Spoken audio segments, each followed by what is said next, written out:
Yeah. This is the Legacy League. Tell me where your legacy be. Yeah. All right. Welcome back, everyone. Week 2 of the 2026 winter season has completed. Not too many close games this week, but there's still a lot to talk about, a lot of storylines developing throughout the league. Some teams emerging as the top dogs so far.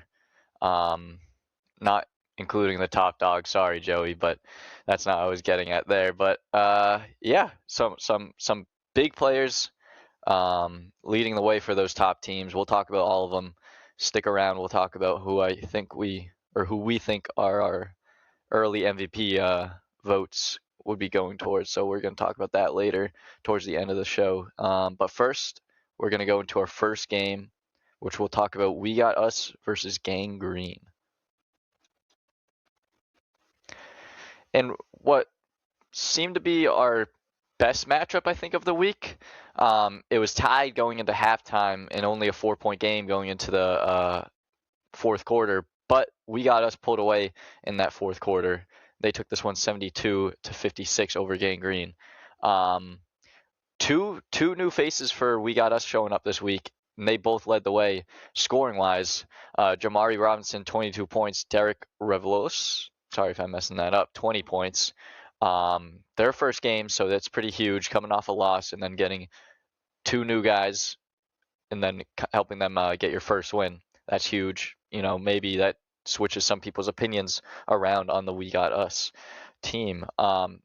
Helping them get this victory, though, Shy Hicks, 16 points, 8 rebounds. He now leads the league in rebounds, which is kind of shocking. I shouldn't say that. That sounds disrespectful. But last season, he was on B2A, and they had a bunch of guys that were doing everything. And Shy kind of seemed like he was just the 3-and-D kind of guy. But he's emerging as a kind of a monster in the paint this season, having a monster dunk at the number 1 spot in our top plays last week. But he's also grabbing boards. I think he's top 3 in defensive rebounds and offensive rebounds. So he's really putting his back into this, and he's helping his team stay in these games and, as we see in this week, pull away in these games. For Gang Green, scoring was kind of spread out. Josh Monty Castro led the way, 15 points. I love watching him play. He puts his heart into it. He wanted his team to keep going when they're down 20 in the fourth and almost 20 in the fourth. And he just didn't want his team to give up. And you need that kind of guy leading your way. And he's out there. When he's on the bench, he's standing, yelling at his teammates, making call-outs. But I think fouls kind of is what got this game away from the Gang Green. And the shooting percentage, 48% from Gang Green, 61 from We Got Us. It's just going to be the difference maker. Steven, you want to start talk about We Got Us? What kind of made that fourth quarter a more dominant performance from them versus the previous 3? Yeah, sure, I'd love to. We Got Us shot a great 61.4% from the field, combined with Green Gang's 48.1, which off the gates really tells you that one team came here to play. And for a team that shot 40% from the 3 ball, who only had 5 attempts in the first half, finished the game with 6 of 15. So not only are they shooting the ball well, they're getting high percentage looks, getting those 1 extra passes. But one thing I'd like to see from this team is finishing the game with 2 assists. They play a lot of iso ball in a league where it's kind of hard to score because the rims are a lot lower. Floaters aren't as high, looks aren't as open, and it's a 4v4, so that extra option is gone. But I'd like to see a little bit more ball movement from We Got Us. But on top of that, having 10 offensive rebounds, like you said, a player leading the league in rebounds so far, along with Derek Revelis, who had 20 points, 3 rebounds, and 1 of those 2 assists. But on top of that, on the defensive side of the ball, 3 blocks and 1 steal. Something to create turnovers is a great way to get your team to lead, which is where I think they won it, which is in the third quarter, where they had 21 points total. Definitely a separation mark from Green Gang. No, totally. We Got Us really locked in on that fourth quarter and pulled away. But it was a scrappy, close game throughout the entire thing. I think it was a small. Actually, let me pull up the score, see how many they scored in the first quarter, because it was a very slow game to begin. Let's see. Yeah, so it was 13-15, and then in the second quarter, we got us 10 points, Gangrene 8 points. So it was a very, very slow game to start off. And honestly, it was turnovers and them kind of playing sloppy, both teams. It's only week 2. A lot of these guys, some of them are in their first game. All of them, besides I think Shai, Josh Monty, coming into their second game. So it's a very kind of different thing when these rims are 8.5. You just got to get used to it. And these guys showed that they got used to it in that second half. Both teams scoring more, but we caught their rhythm, and that's what got them that win. Yeah, I think that sums up that game. We'll move into our next one. That one being Glock Boys versus Top Dogs. And Glock Boys took this one 96-73. Giovanni Neville, 33 points, 12 rebounds, 5 assists, shooting 78%.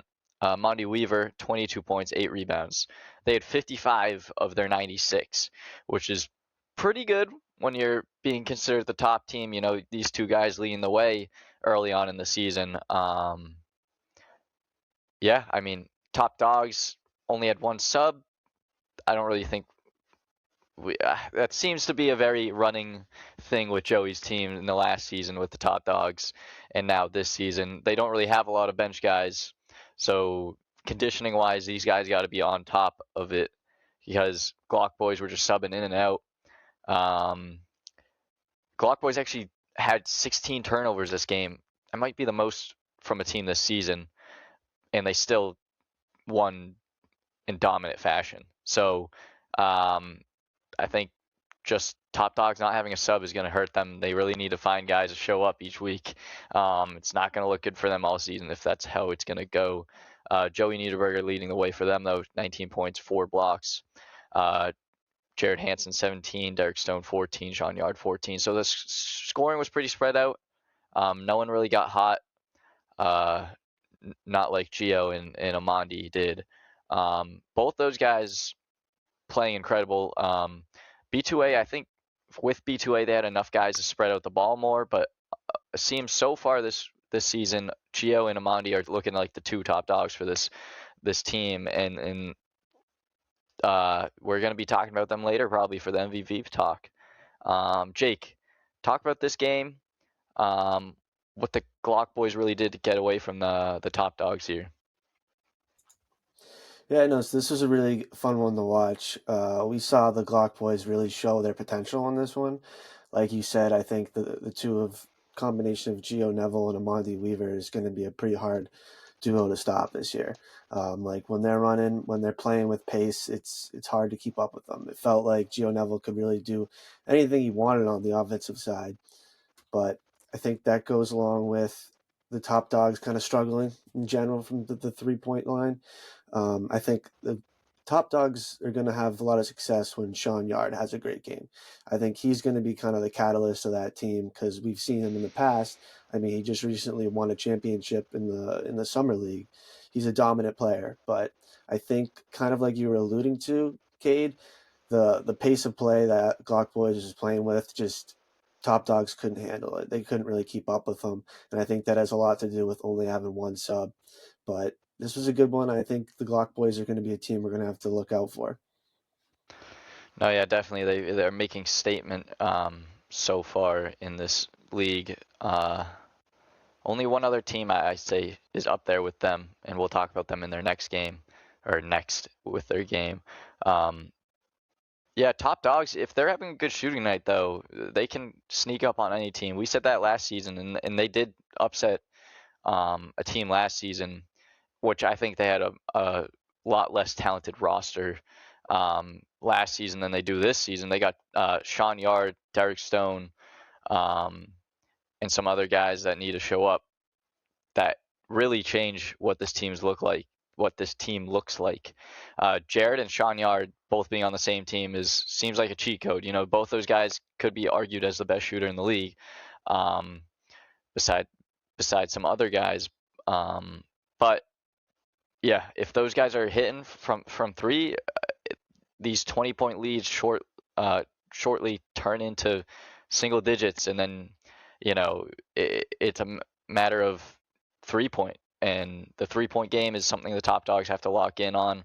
I think that's all around they're the best 3-point shooting team. And I really think on a hot night, top dogs could upset one of these teams. I know they're 0-2 to start, but I would not underestimate the top dogs. But yeah, and going into another 2-0 team, we got Who's Next, as they beat OTM in a pretty dominant fashion. So we'll talk about them next. Who's Next took this one easily, I'd say, 79-40 against OTM. Scoring was throughout the entire team for Who's Next. EJ Pemberton, 19 points, shooting 9 for 10. Darwin Perea, 17 points, hitting 5 threes. OTM, I mean, I could say the same for OTM, that the scoring was throughout, just not as much. Nico Wright, Shaq, Markel, all 10 points. Yeah, I mean, I think Damon picked OTM last week in the podcast for them to win this game, and I told him that I know who's next, and I know those guys on Who's Next, and there's no way they're losing this game. And yeah, I mean, the way they play defense, OTM just wasn't ready for it. After coming off of a game where they had a comeback victory against the top dogs, who play a much slower game, coming into a game where they got this all-star lineup who all press and they intercept and they do everything they can on defense to get the ball. It was a big switch around for them. And I just don't think OTM was ready for it. They were getting tired, and Who's Next, which is subbing guys in and out. No one was tired. I mean, I was listening in on their bench, and it was like, as soon as somebody gets a turnover, you're subbing out. Like, any mistake that they would make, they would sub in and out.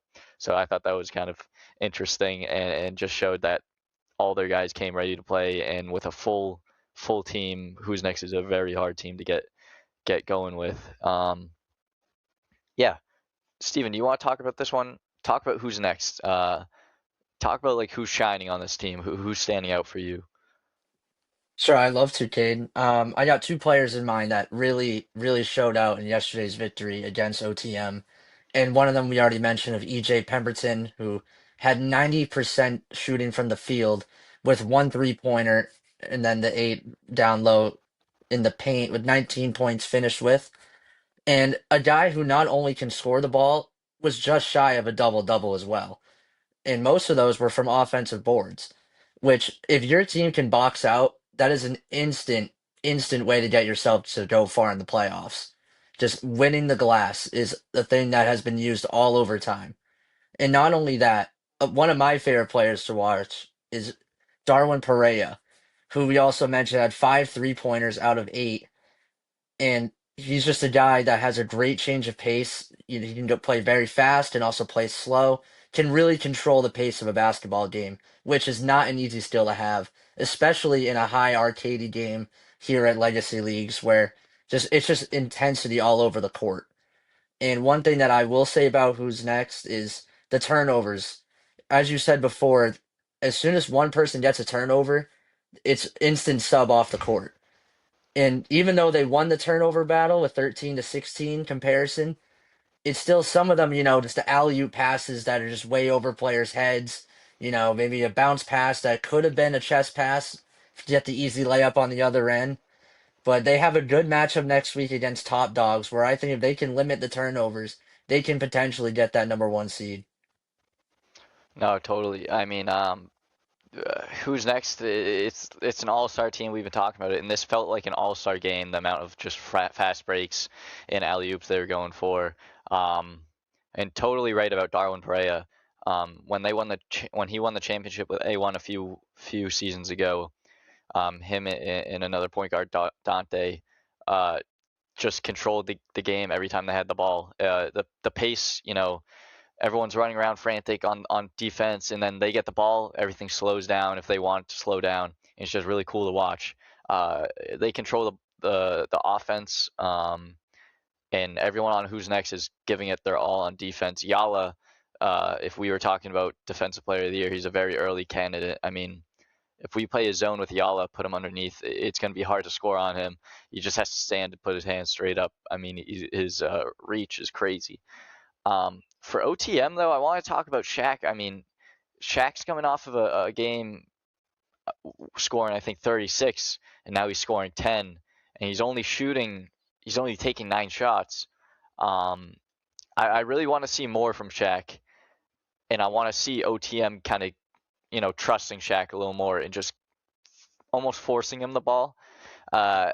With OTM, I think Shaq is just the most complete player on that team. It shows. I mean, just the way he controls the ball and the way he handles it. It just shows that he's a true hooper, and I need to see more from him. I just want to see him, put up 10 threes a game. If you're struggling in a game like this, just send him flying. He definitely could have done more for this game. OTM in that first half, they're trying their best to stay with him. And that second half was when Who's Next really just pulled away and started their all-star show. But you got to credit some OTM taking a lot of risky jumps at fast break dunks that they could have ended up on the bad side of. But they got some blocks in there, and they played scrappy, and you can't disrespect that. But so far, Who's Next looking like the team to beat. Them and Glock Boys, I think, are the 2 top teams right now, which we will see in week 4, not our next week, because we have a couple off for the holidays, and then one more, and then one more, and that one is going to be Glock Boys versus Who's Next, and depending on how that third week goes, they could be both 3-0, so that's going to be a very, very interesting matchup, probably matchup of the year going into it, so yeah, I'm excited for that one. But yeah, let's talk about our next week games. We've these 3 games, not too much to talk about. I mean, not very close games. So let's get into some more interesting stuff. Let's do our predictions for next week. I think we have some pretty good matchups. We'll talk about our first one. Who's Next versus Top Dogs. I mean, Top Dogs. If you get 2 weeks off with the holidays. Get your team going in the group chat. Make sure everyone shows up. Kick some guys off if you want who aren't going to show up. Lock in at least 7 guys who are going to show up each week, and Top Dogs could be a really good team. That being said, Who's Next is going to win this game though. So no matter who's showing up for Joey on that week, I'm taking Who's Next. I mean, any guy could be the top scorer that on any given night for Who's Next. If everyone shows up for Top Dogs, it's a close game, but Who's Next is going to sneak away with it. Yeah, I mean, Jake and Steven, if you have anything else to say, you can say it, but I think we're all going Who's Next with this one. It's hard to, pick Top Dogs when they're 0-2 versus a 2-0 dominant Who's Next. So, Steven, you talk about it if you want. If not, we'll hop in the next ones. Don't worry about it. Yeah, sure. Just some final thoughts. I mean, we've seen Top Dogs, hang in games against week 1 with their match of OTM. That game really did come down to the wire. They do play good defense, and I think defense is going to win them the games. Because even though Who's Next, we saw them have a great defensive matchup. You mentioned you wanted to see Shaq Murray more on the OTM side of the ball. But, Who's Next, looking at the stats, seeing that Shaq Murray scored 36 points, they were constantly double teaming him. They were not just letting him get those one-on-one matchups. OTM tried to abuse the screens, but just the switch basketball on defense for Who's Next really solidified that matchup. It's going to be a tough one for Top Dogs, but if they can hit their shots, it's going to be a good game. Definitely. Our next game, I think, will be game of the week. That is OTM versus We Got Us. And I think if we see Shaq show up, he could carry OTM past We Got Us. But We Got Us with those 2 new guys showing up, scoring 20 each. We don't know what a full We Got Us kind of looks like when they're all used to these rims. So I'm leaning towards We Got Us. But I think Shaq is like one of the best just players this season when it comes to basketball. I mean, everything he did when he was on the court this game was good. I mean, when you're getting double teamed, it's hard to kind of prove yourself here. But he only took 9 shots. He sat most of the third quarter, and I think he should have just been playing the whole game. But yeah, this is probably the closest game so far this season, I think, OTM versus We Got Us. I think I'm going to lean towards We Got Us. But if Shaq's gonna show up like he did week one, it could go to OTM. Jake, talk about that matchup. Who you got in that one? Yeah, so I haven't seen We Got Us play yet, but I've watched OTM a couple times, and to be honest, I'm not very high on them right now. I think they lack ball handlers and shooters. I think their game is definitely going to be dominated in the paint. So if they're going to want to play their style, they got to win the rebounds battle for sure. But kind of like you said, it's easy to shut them down because who's next? What they basically did in this past game was they had almost a full court press. Every time OTM had the ball in their hands, they were getting pressed, no matter where they were on the court. So I think the way that they handled that kind of didn't give me a lot of confidence in OTM. But you never know. But I'm gonna have to take We Got Us. Yeah. The ball handlers. I mean, OTM. They got Terrence, who only took one or two shots this game. Um, he's when I'd say he's probably their best ball handler, especially in the break, the fast break. It's hard to catch up to him. So if they get those fast break runs, him and Shaq running could stump We Got Us. Um, and if Shaq's hitting his shots and taking his shots, I want to see like 20 shots from Shaq next game. I know that's crazy talk, but I think he's their best player, and we need to see him kind of take that lead. Steven, talk about this one. Talk about who you got. Definitely a good matchup, but I think I have to lean towards We Got Us, just because I've seen them play more in OTM. Like we said, the ball handling is definitely an issue. Most of their turnovers come off of just losing the ball off the dribble, and if they can lock that in, then it's going to be definitely a close game. But OTM's not only got to hit their shots, but more importantly, reduce the turnovers, as they had 16 in their last matchup. Yeah, We Got Us first week, honestly, on defense looked a little slow. So if this was the first week We Got Us versus OTM, I would probably be leaning towards OTM. But those newer guys seem to be hustling a lot more than what we saw in week one from We Got Us. So I'm gonna lead towards We Got Us as well. They really kind of had a statement win this week, and kind of emerged as a maybe a middle of the pack kind of team. So yeah, we'll go into our next and final matchup, that being 2-0 Glock Boys versus an 0-2 Gang Green. I think we're all leaning towards Glock Boys. We've been saying they're one of the more dominant teams. Them and Who's Next, probably the top two teams easily so far. But Gang Green is a sneaky team. They stuck into this game with We Got Us for a long time until that fourth quarter where they kind of lost it. But it's going to be a Glock Boys win, I think. Um, as long as Gio and Amandi show up, I think that's all you got to do. Jake, talk about it. I'm guessing Glock Boys is what we're leaning with, but talk about what you think Gang Green can bring to the table, though. Yeah, I'm gonna have to decide with you there and go with the Glock Boys in this one.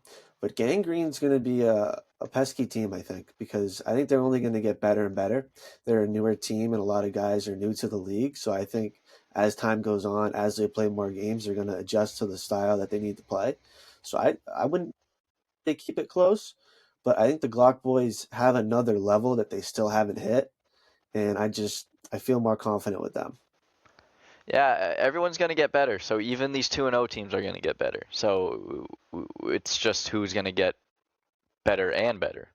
That's corny, but some of these teams are going to emerge out of these. We get 2 weeks off, so somebody's going to emerge as a better team. Gang Green, the way they're playing, I mean, not passing the ball around too much. On offense, taking a lot of ISO kind of shots. But I really think Glock Boys are making a statement here, and honestly, I'm just looking up for that week 4 matchup against Who's Next. I think that's going to be game of the season. But Steven, do you want to talk about the Glock Boys Gang Green? Sure. Will say I have not seen Glock Boys play yet. They're the one team I have not seen. But on paper, I mean, 96 points is unheard of in 40 minutes of running time play.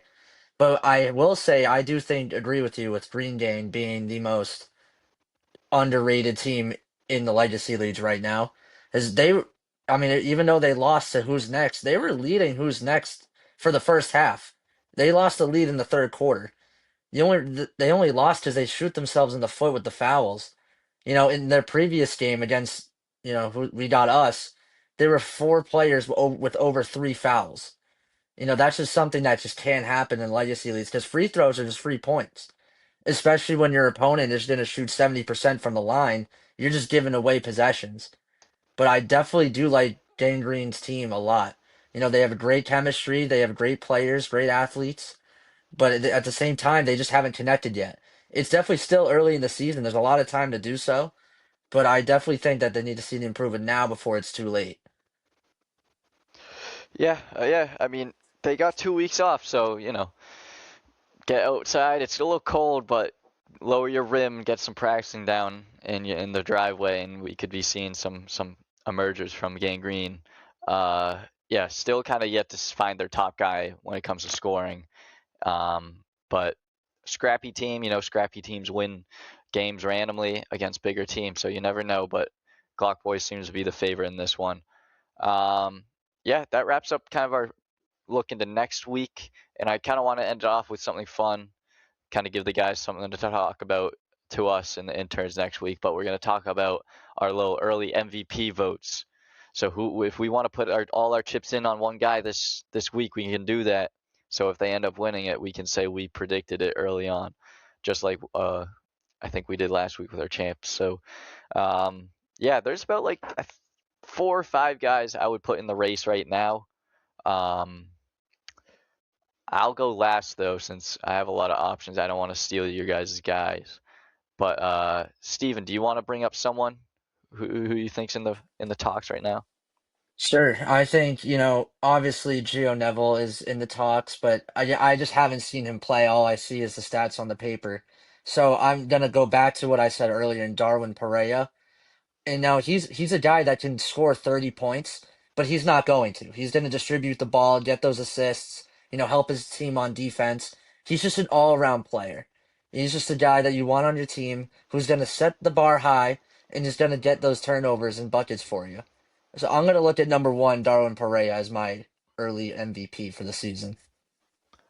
I mean, as much as I want to see Darwin score 30 points a night, because it would be fun, and he's a fun player to watch, I know he won't, because he's just plays selfless basketball, and that's also winning basketball, and that's a guy you want on your team.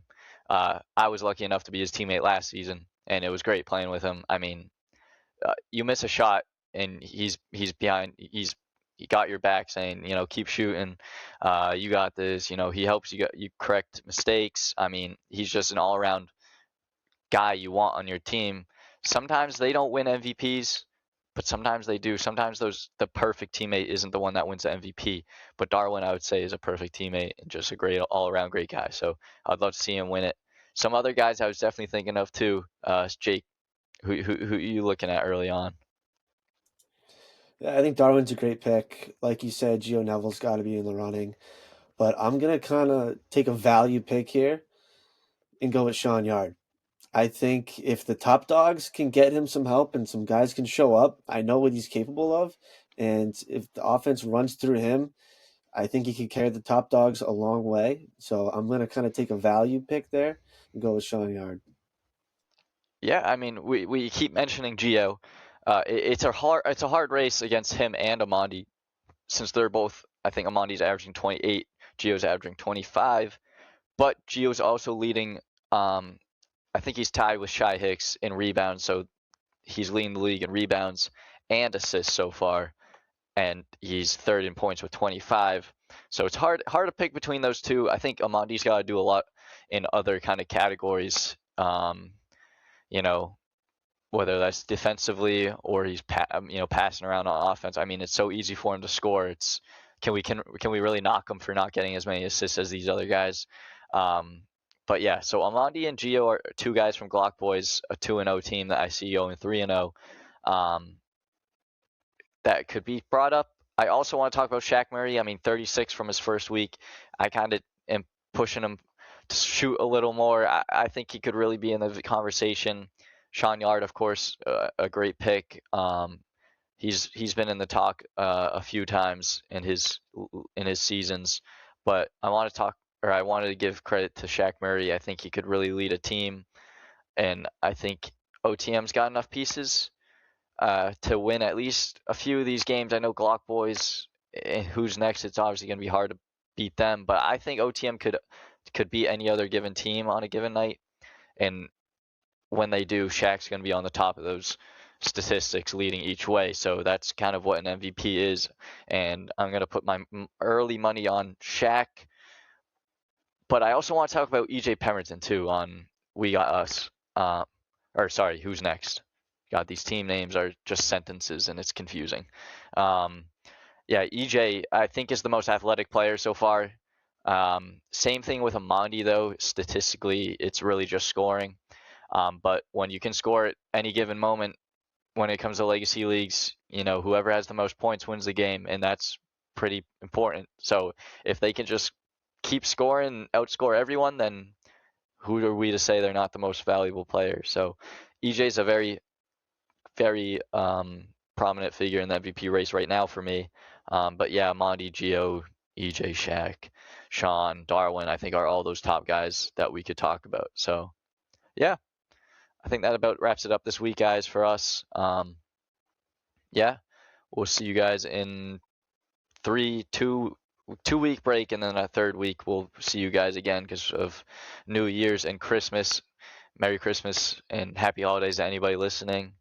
Hope you guys have a great vacation, a great time off. We'll see you guys for week 3. Peace.